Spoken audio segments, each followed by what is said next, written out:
Welcome to the Stone Soup Recovery Podcast. Your host, Adam and Sean, will talk about their lives and living in recovery.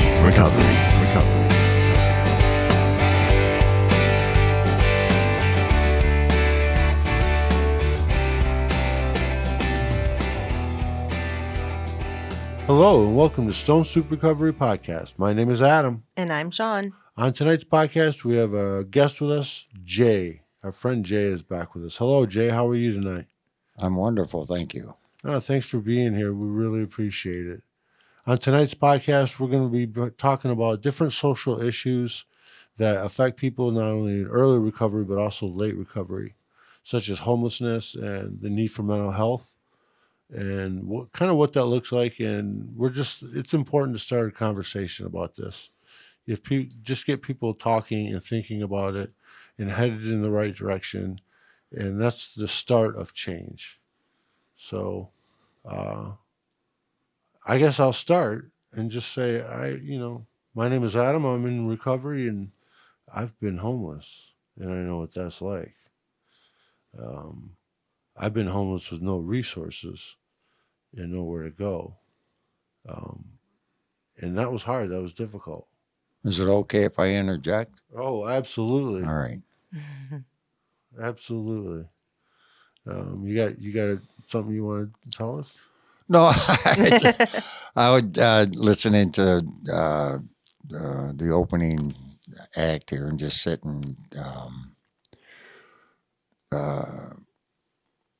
wondering if I should interject as you're talking or kind of be silly, goofy, like when you were saying the homeless thing or making some kind of comment like that. But it's really relaxing here. I'm glad that I'm here, and I've been homeless myself. Yeah. Why don't you tell us a little bit about that? About being homeless? About being homeless. So what was it like for you? I mean, I was homeless, but my homeless situation was different than your homeless situation. And the fact that two people were at one time homeless and in the same room actually says something, that there's a pandemic of homelessness and people are not looking at it. People are not talking about it. And so Gravitation, spiritual gravitation, people of like circumstances usually end up in or can end up in the same path. Mhm. So,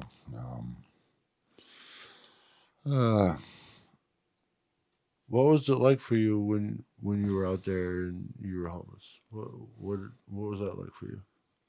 I was intoxicated, so I didn't mind it. Yeah. I really didn't. It didn't bother me that I didn't really have a car, that I was really homeless. I didn't blame God. I heroically, in some senses, liked the idea of doing whatever I was doing. I was jealous of other homeless people or envious. Why? Why were you jealous? There was a gentleman, Ozone, Okay. and he was a popular homeless person, and I wasn't so popular. And so seeing him, Ozone, I sat with him several times. He was a very intelligent person. Yes, he was. A lot of people in Alpena knew him. They embraced him in his spirit, spent time with him, drank with him, partied, talked with him. He had a certain character. He'd be behind a Shell gas station, and he would be screaming things about Ozzy Osbourne. And they may call the police or just ask him to move on. So to me, the jealousy or envy is, I guess, in the attention rather than the discrimination or negative. Like if I was standing in front of 7-Eleven trying to get a bottle or a can of beer, people would look at me with distasteful or unrespectful behavior that, I was a bum or panhandling, get a job. So you were homeless and panhandling for beer and drinks? which would get me kicked out of the homeless shelter. Yeah, I got kicked out of the homeless shelter for drinking. it was a like I possibly uh, really I don't think I knew actually what I was doing, which is the mental part that I was actually partially insane or in psychosis because knowing that drinking would get me kicked out and then still going through all the complications it took to get the alcohol, knowing the complications around alcohol. A lot of it, now that I haven't used in a period of time, it don't make sense. Or to see somebody else, I would describe to them what at one time was offensive to me is that you deserve better, you can do it, and trying to encourage them to change. But I remember when people did that to me, I would just nod or because really I just wanted them to go away and quit talking to me because I didn't want to hear what they were saying. I understand completely. Um, I know when I was homeless, I didn't panhandle, but I sure relied on. I had family too, but I was such a drunk I couldn't live with anybody. They knew after 6 o'clock if I came knocking on the door. I mean, I remember going to my sister's knocking on the door and seeing the curtains move, knowing somebody's home, but they wouldn't answer the door. And I was homeless, you know. But it seemed like I could always figure out a way, connive, manipulate. Um, I've never stole, but I would lie and I would manipulate people. Oh yeah, I'll pay you this $10 back, no problem. And I never did. I never paid anybody back. You know, I remember being when I was homeless and I was in the shelter. I got a grant for housing, and I was so excited. But then I found out to get a place, it takes a year Hmm. to get a place, and there were guys there that were waiting even longer. One guy, I can't remember his name, but he had waited a long time. And so there's so many people that need places to go, and there's no shelter for them. And this is a real problem.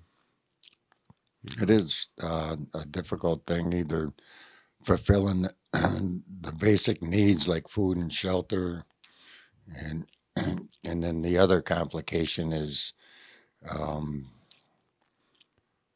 getting like the person to accept it that you like having to wait a year and me having a place to stay at a shelter yet doing something that'll sever that opportunity. And after the years of doing these things, even now not using, I still carry some of these behaviors where I have thoughts, ideas, or ambitions to do things, and somehow I will do something that will make that unaccomplishable. I won't be able to accomplish it, and so somehow I still sever my opportunities and ambitions. I understand. I understand completely. Is it is it hard for you to look back at that time in your life? Mm-mm. No. Do you ever look back and just remember where you came from? Like, wow. Because now, I mean, you've been sober going on 10 years this summer, right? It'll be 10 years. 11. 11. Yeah. So 2012, so 22 was 10. yeah. So you're going on 11 years. Hmm. So that's pretty amazing. And I Hmm. It's a mean, long yeah, and time. you've got a nice It's a house. lifetime. So my question, Congratulations. yeah, my question is, do you ever look back? I mean, do you ever look back and go, man, I was homeless at one time, I was panhandling, I didn't have nothing, but look at me now. Uh, yeah, and story. I mean, I have like sober stories today. In the beginning, I had drunken, tragic uh, reference points that when I would go to meetings or interact with people, the only thing I did have to share was a tragic past. And now I have a multitude of things. The past seems semi like a fairy tale. And I wrote this thing about the guy that went up the mountain and fell asleep. And oh my God, I can't think of the name of it. Um, and he slept for 20 years, and then he went back down to the village, and things had changed so much that it was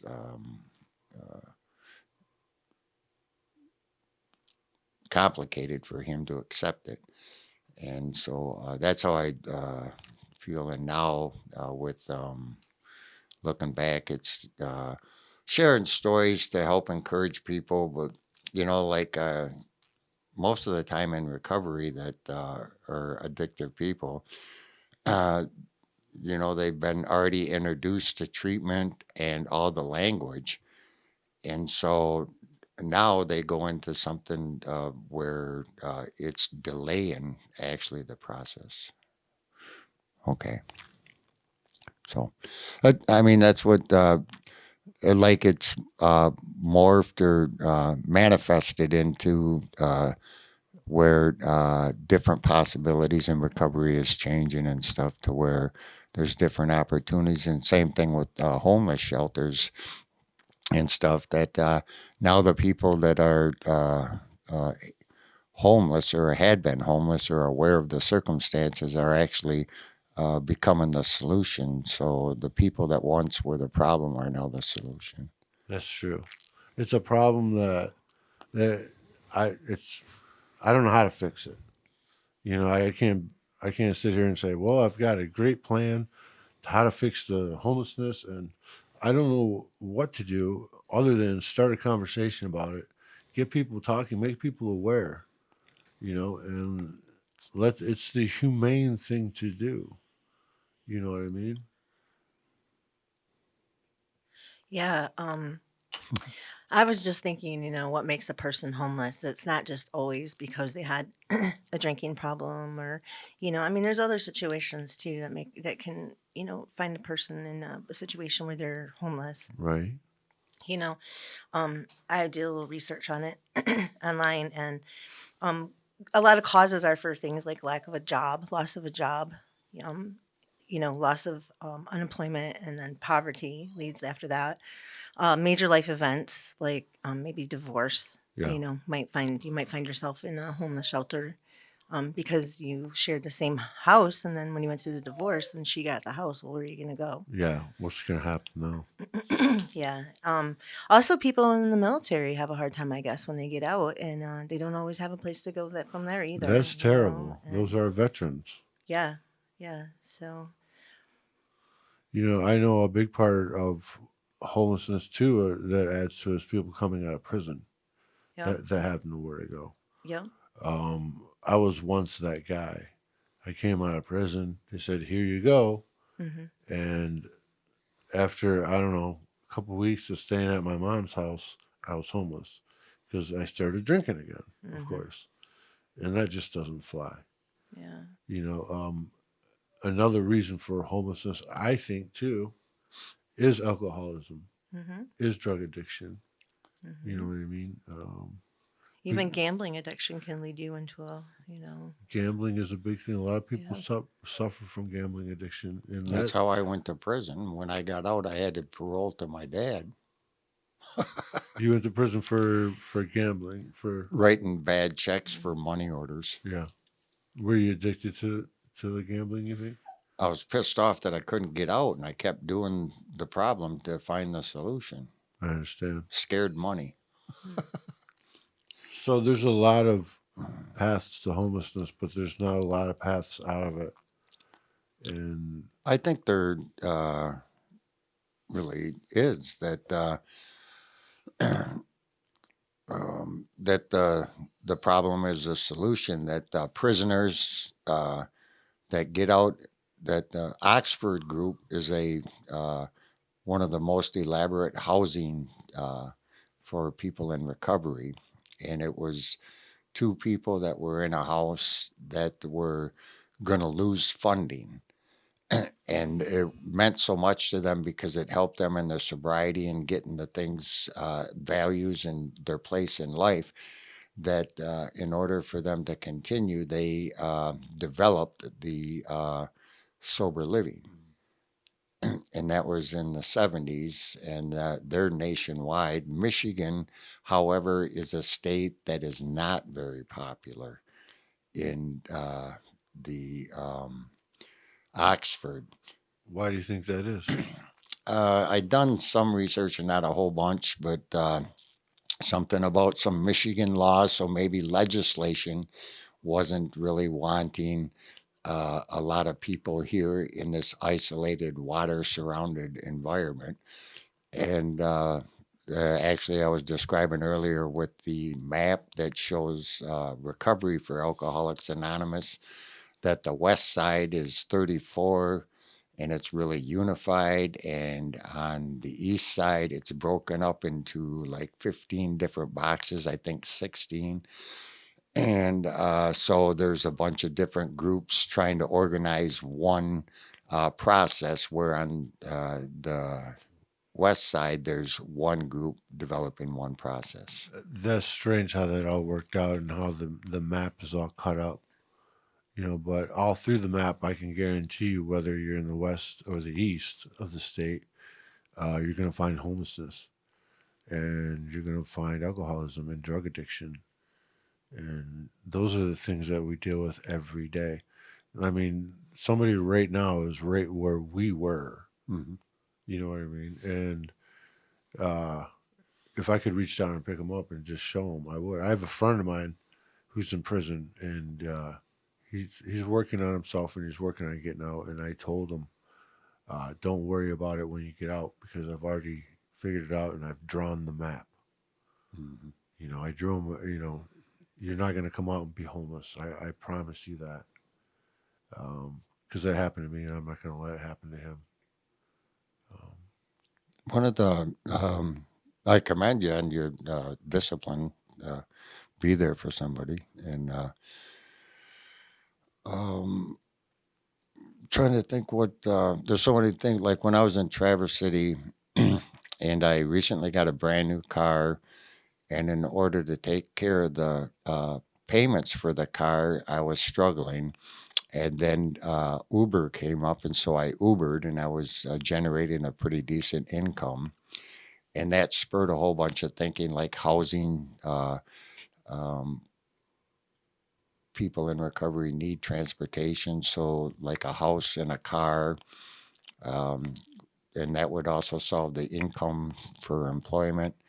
Would provide vehicles for them. But in Traverse City, where the old mental institution is in Traverse City, now gather the homeless people in the woods. Oh, I see. And I thought that was ironic that it used to be a mental institution, and gravity pulled this group of people into the woods next to this. And they come out of the woods early in the morning, and they're stretching a beautiful day, like somebody on their back porch. And then they go a block away to the 7-Eleven and get their beverages and tents. They just live their life. Yeah. Yeah, I remember being homeless. I remember crawling out of the bushes and yawning and stretching as if, I had $1 million mansion. You're homeless. That's what you can do. Go down the street and use the bathroom, brush your teeth, and get ready for the day. Yeah, in the public drinking fountain. Never done that, but I have used the bathrooms. I was washing my feet up in Mackinac in the sink, and some dad walked in with their kid and walked them right back out. Yeah, I believe it. I was cleaning my socks, Yeah, I believe it. So the homeless have a new name. They're called the unhoused. The unhoused. Yes. Is that politically correct? Is Yeah, that what that's what it is. That's what I guess it is. Mm-hmm. Yep. The unhoused. It sounds almost scary, like, That'd be a great name for a song. the unhoused. For a group. For a Well, the movie. House of the Rising Sun, and then the unhoused. The unhoused. The setting sun. Yeah, as far as homelessness goes, it's a pandemic, and I really wish that we could lift people up from where they are.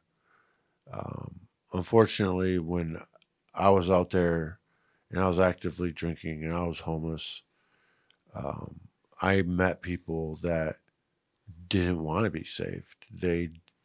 They liked their life, even though they were homeless, because it allowed them to drink and to use their drugs, and there was no responsibility to anyone.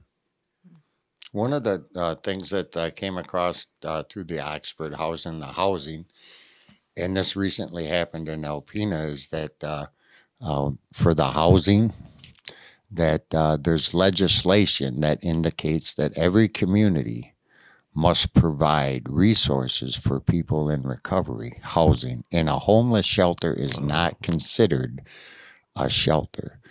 And Wow. so, like with the prisoners and people in addiction, that I could start a house. I have had people uh, in my house, and that we're considered family, and we don't meet the landlord tenant criteria. We're a family, so I can invite my friends to live with me as long as I would like. Hmm.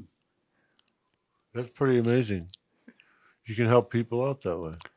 Well, Yeah. it can also be challenging. Sometimes zonings and stuff would want to implicate if they find out that um, they think that your intent isn't in one direction, and you're describing that if my uncle had a problem with drinking and he needed a place to stay, he could come live with me.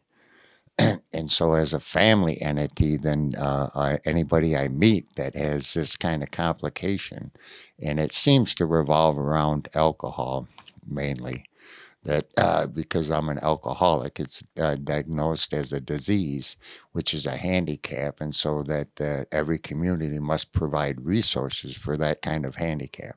That's active legislation, or Yes, that's amazing. yeah, that is amazing. I'm pretty sure that's the leverage that can be utilized to actually open doors if you go that way. But mainly a silent approach, like my uncle, my friend, we're family members, and I can help you.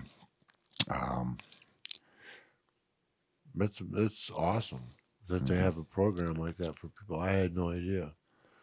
You know, It's been going since about the 70s, and that I don't know exactly. The interesting factor of what I'm discovering is that some people take hold of information differently, and they're stimulated or motivated by you tell them something, and they'll say they'll respond as one way, and other people are more proactive and they'll do something different. So but it's available. The same thing with jobs and recovery and transportation. All these things can be solved, but somehow I think that in an unmysterious or in a mysterious way, or the unhomed, or how they would say it, that uh, trying to demonstrate, or that we've been conditioned to demonstrate an idea or a problem, and so that there's a part of an addict that wants to demonstrate the illness more than they want to